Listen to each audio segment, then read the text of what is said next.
Hi you guys, this is Sabrina with A Touch of Elegance. Today I wanted to show you all how to make a different style bow.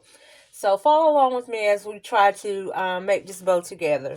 First we're going to start off with our 2.5 ribbon, and we're going to make tails. But this bow's not going to have long tails. We're not going to measure it, but we're going to make the tails about this long.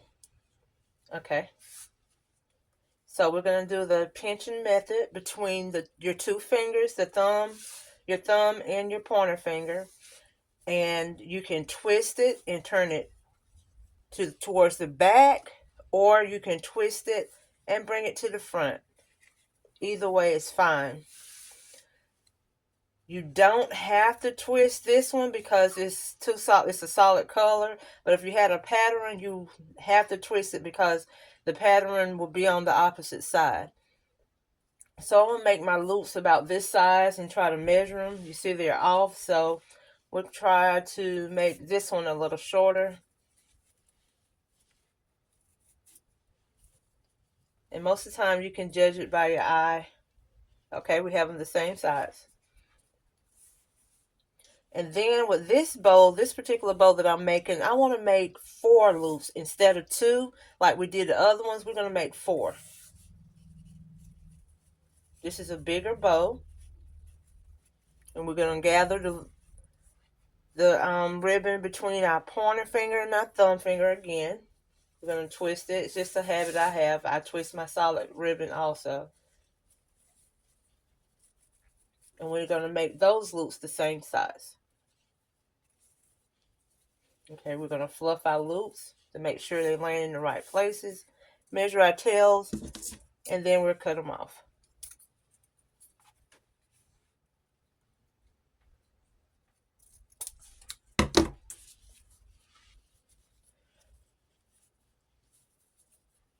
Okay, and we have that. I want to add another color to it, so we're going to do the same method with the next color that I add, which will be brown. And this is a 1.5 wire ribbon. We try to measure our tails the same length. Sometimes it's a little hard, but you're going to cut them off at the end anyway. Do the same method. Grab your ribbon in the middle. Twist. Make a loop. Make sure they're the same size. And you're going to twist and make another loop. And I'm going to also put 4 loops on this bow also.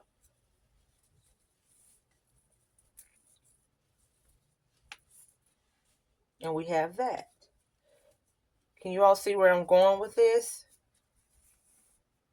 So we're going to measure it off. Try to make it the same size and cut our ribbon. Now we're going to add a printed ribbon. So we're going to add our pumpkin printed ribbon, and it has the print on one side. The other side is not printed, so we definitely have to do our twisting method here. So we're going to grab the ribbon between our pointer finger and our thumb. Try to measure out our tails again. And we're going to do 3 loops with your printed ribbon.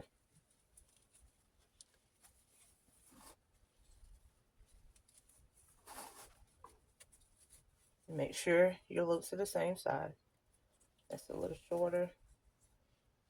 We're going to bring them a little shorter.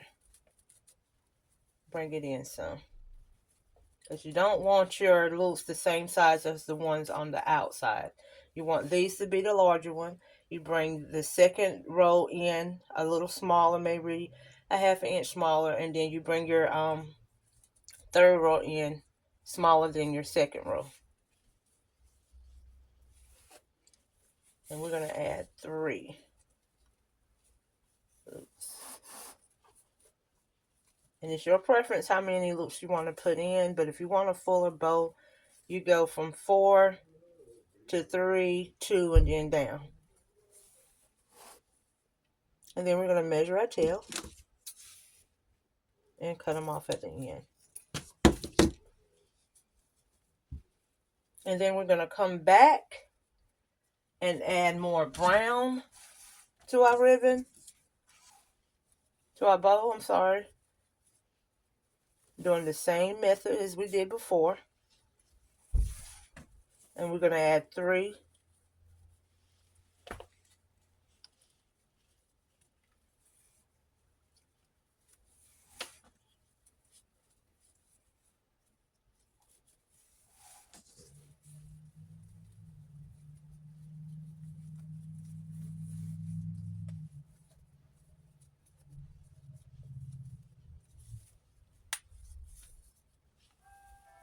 Three loops there. And then we'll cut them off. We will cut them off at the same length. Last but not least, we're going to add our printed ribbon for our last loop in the center of this bow. And as like I said before, with your printed ribbon, make sure you do your twisting method, because if you don't twist it, you will have a solid color on the outside. So make sure you twist it. And you put that in the center. And you fluff out your bows. Make sure your ribbons are fluffed and not flat. If you got to adjust your, like this one, if you have to adjust it, by all means, just adjust it, because it's not going to mess your ribbon up. It'll make it better. It's not going to mess your bow up. Then you measure it and cut them off. And see, some of my tails are not the same. So whenever I go back to cut them, ducktail them, or just cut a slant, I have to make sure that they're the same length.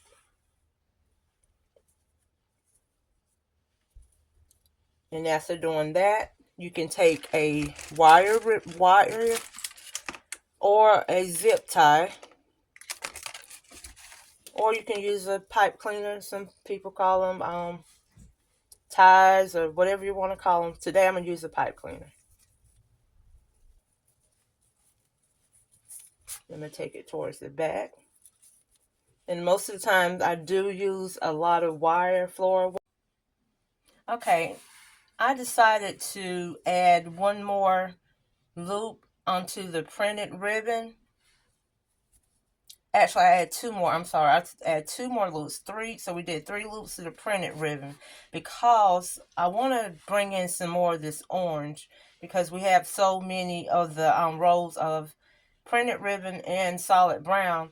I think we need a little bit of the orange to close it off. So we're going to do a 1.5 instead of the 2.5 wide wire ribbon. We're going to do just 1 loop of the 1.5, just to bring in a little more of that orange. So that's going to be our ending color. Because it was our beginning color, we're going to end it with orange. And we're going to make sure we twist it, because as you can see, this has a pattern. This has a beautiful rose pattern on it. So you make sure you twist it, because on the opposite side, you can tell it's not the same. You see the pattern, but it's a little lighter, and you know it's not the same as the front side. And then we're going to measure it off and cut our ribbon. Now we're going to add our twist tie. You can add wire. You can close it off with a zip tie, but I'm going to use the twist tie right now. And we turn it to the back. Make sure we tighten it as tight as possible, but don't break your twist tie, but you don't want anything coming loose. So we twist it. And then we do our fluffing to make sure everything's in the right place. It's pulled right. You know, you just keep fluffing and twisting and turning until you got it the way you want it So you got it to the desired look that you would want it to be. And this bow here can go on a wreath. It can go on a door hanger. It can go on a gift. There's several things you can use this bow for. And actually, this bow can be used on a flag, a garden flag, especially with the hanging tails. So we're gonna go back and we're gonna ducktail our ends, and after we do that, it's completed. Or you can cut it at a slant, and you have every one of them cut at a slant and measure them out for the same length, and then you have a beautiful fall bow that you can put anywhere. And at the end of the video, I'll show you a picture of the end results. Thank you, and don't forget to comment and subscribe. Let me know what you would love to see next. Hi, you guys. Instead of a picture, I decided to show you a little clip of how I cut the ends and how all of them are measured out the same. And this is the ending results after I fluffed the bow. And I decided to put this bow on a wreath, so I'll be back with a wreath with this bow on it.